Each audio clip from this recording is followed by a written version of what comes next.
Good evening viewers. ఈరోజు Sunday కదండి special. మేము టమాటా బాత్ చేసుకుంటున్నామండి. టమాటా బాత్ చేస్తున్నామండి. టమాటా బాత్కి ముందుగా మనం ఏం చేసామంటే కరాచీ తీసుకున్నామండి. కరాచీని ఒక ఫ్రై చేస్తున్నాము.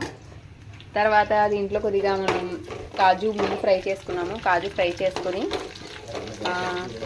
శనగపప్పు ప్లస్ ఆవాలు, జీలకర్ర, ఉప్మాకు సంబంధించి అన్నీ కూడా మనం ఇలా వేపుకోవాలండి. వేపుకున్న తర్వాత బాగా డీప్ ఫ్రై అయ్యాక దీంట్లో టమాటా ముక్కలు, అల్లం ముక్కలు, అలాగే పొటాటో, క్యారెట్, వెజిటేబుల్స్ అన్నీ కూడా వేసుకోవాలండి. వేసుకుని బాగా ఫ్రై చేసుకోవాలి.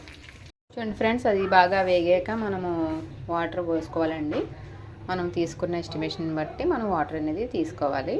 వేసుకున్నాక దాంట్లో పసుపు, ఉప్పు వేసుకోవాలండి. బాగా మరిగాక మనం వేపుకుని ఉంచుకున్న కరాచీ నూకని దీంట్లో మనం వేసుకోవాలండి. ఉప్మా ఫ్రెండ్స్, చివరిలో మనం ఇలాగా